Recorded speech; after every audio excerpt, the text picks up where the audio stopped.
One Piece is by far one of the greatest stories I've ever experienced. I started watching the anime at around October of 2022 and fully caught up to the manga on January of 2023, and have been reading every new chapter ever since. I was legit watching almost 20 episodes a day while I was at school. I was completely hooked from the start, and I believe the main reason for that is because how special One Piece is to any other anime.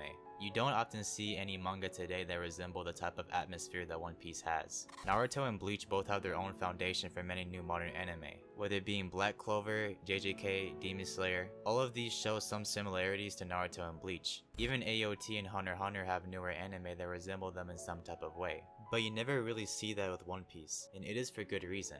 What I'm gonna do in this video is go over key points on what makes One Piece so unique to other anime, and why it is so hard to replicate in the modern age, and probably can't be replicated today.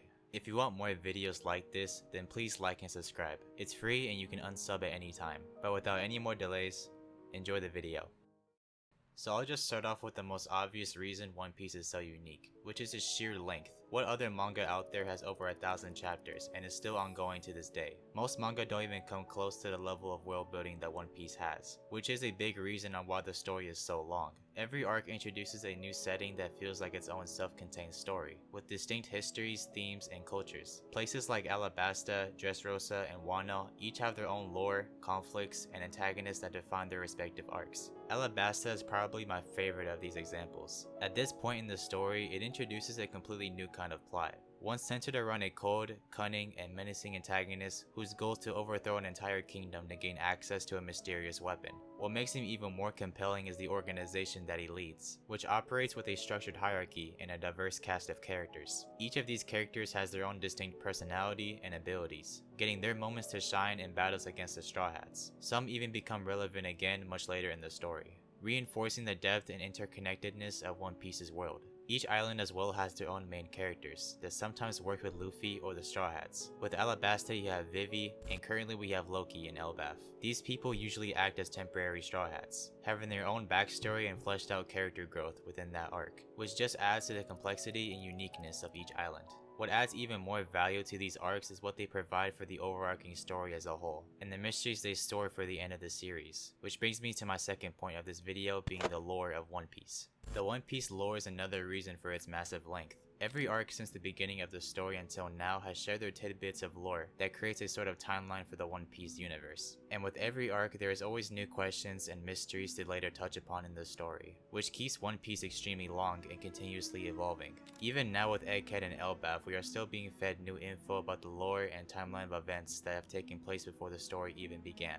The mural by far has been the biggest lore jump we've had in decades, and probably the biggest lore jump we've had yet. It outlines 3 different eras of the entire timeline of One Piece. The first era vaguely hints at how the One Piece world was created, how it operated, and how things went wrong. The second era basically takes a glimpse at the void century itself, and how it shaped the modern pirate world, which leads to the third era where it foreshadows the conflicts between all of the characters we know of today. I think the mural is the best example of how to build lore and mystery in a story. All of the theories that have been made by this community can be summed up in this single panel. It provides some long-awaited answers and leaves more questions for the community to pick apart and piece together. This is a textbook example of how to keep an audience attached to your story. You give them just enough of what they've been looking for while leaving more mysteries to unravel. Even the characters within the story are questioning the world around them, solving these mysteries alongside the audience. Of all manga I've read throughout the years, this is something I've never seen any manga execute on this sort of scale, which doesn't discredit their work, but it just highlights how unique One Piece truly is. I can make an entire video just on the mural alone, since it carries so much information, but there's still so many other examples besides the mural. We still have the God Valley incident, the ancient weapons, Imu and the Gorosei,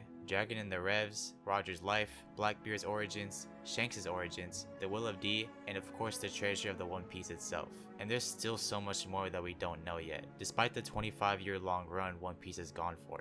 No other anime comes close in this aspect. None of them have the amount of history, foreshadowing, and individual characters whose legacy continue to shape both the story and the fanbase for years. Which now leads me to my next point of how One Piece is so different. Its legacy characters. This is one aspect I rarely see other people point out, which is how Oda foreshadows and gives importance to a character or a group of characters. After Zoro's fight with Mihawk, we are introduced to the Warlords, a group of pirates that are authorized by the world government and are described to be extremely strong. Now, simply saying a group of individuals are strong doesn't fully grab someone's attention, but what Oda does differently is that he includes Mihawk in that group right after his fight with Zoro. We saw how strong Mihawk is, and his title of being the world's strongest swordsman, so the fact that there are 6 other people like him makes the Warlords actually memorable and not some ordinary group. It's a small detail, but it really does add a perspective on how to introduce an impactful group of characters. And to add on to this, Jinbei's name was also dropped in this exact same scene, nearly 400 chapters before we actually get to visualize him. And by the time we actually do get to see Jinbei during Impel Down, he already holds a certain demand for the viewer's attention because of his title of Warlord.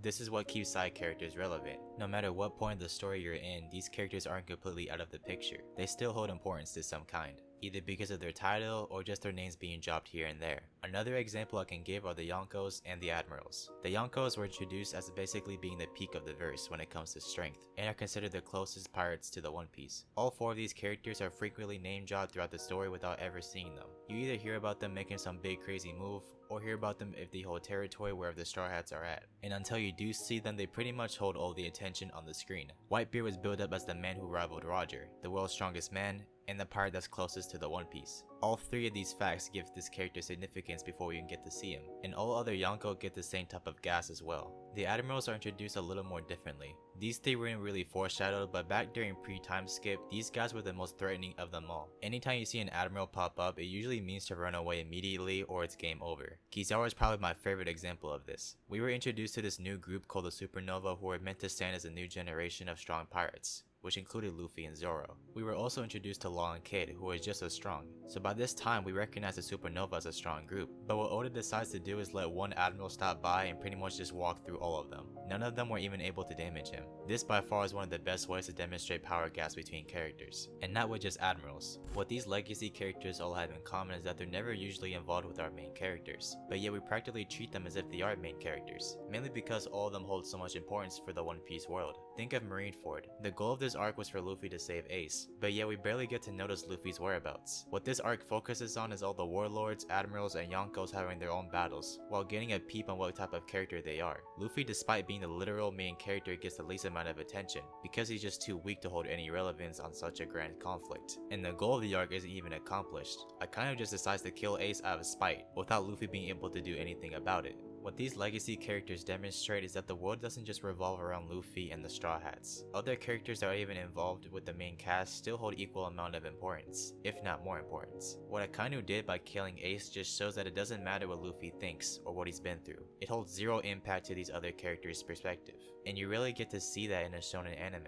In most cases, it's the main character or main cast holding all the attention at all times, and all the side characters and villains have to abide by that. Naruto is kinda like this. Whatever major villain we see, Naruto or Sasuke are usually the ones to stop them directly, and many of the side characters depend on them way too much. Even though Naruto had its own war arc, most of the characters didn't really hold that much relevance. At first we see all the Kage into action against the main villains, but would later just get stomped out or just get overshadowed. Naruto and Sasuke are the main ones to stop them and save the entire world. And even though it's not the same extent as Naruto, Bleach does the same type of thing. The captains often get their own fights and big moments, but it's still Ichigo as the one to make the biggest decisions for the entire world. He still holds the most relevance to whatever is going on, while the rest are secondary. To put this in contrast, even after Luffy has his moment of beating the villain, that's still just one minor event that took place on one island. It still isn't the center of the story. After any big arc, there is usually updates on what's going on with the rest of the world. You would see Luffy beat one villain, and you would later hear news about 2 admirals fighting each other, Buggy becoming a Yonko, Kid and Law getting wiped off the map, Garp getting captured, Sabo invading the Holy Land. All of these events hold just as much weight as Luffy's victories. This is just to reinstate my point that our main character isn't the center of the story.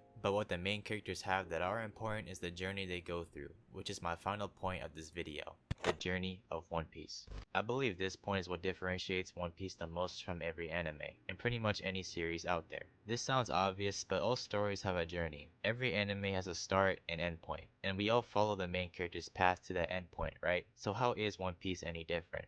It's the experience. It's the experience of going through this ride of not just Luffy's journey, but experiencing One Piece itself. Despite how long One Piece is, it won't last forever. At some point it will come to an end. Right now you have the chance to start this journey, to take part in it with millions of other people reading through it as well. It doesn't matter if you started yesterday or have been reading it for 25 years. We are all part of this same adventure. What makes One Piece special isn't just the 1,000+ chapters. It's not just the lore or its giant cast of characters. It's about experiencing the fun, sorrow, frustration, and the fulfilling moments that this story puts you through. We probably won't ever have a manga or any story like this ever again. A story this big and expansive doesn't come very often, and is usually extremely hard to execute without cutting corners. But One Piece is the one rare exception. So if you're someone watching who hasn't read or watched One Piece yet, just take the chance. I can promise you that it is worth the time. It doesn't matter who you are or where you're from. We all have equal chance to experience and enjoy One Piece. If that could bring the world just a little closer together, then to me that is what makes One Piece stand out.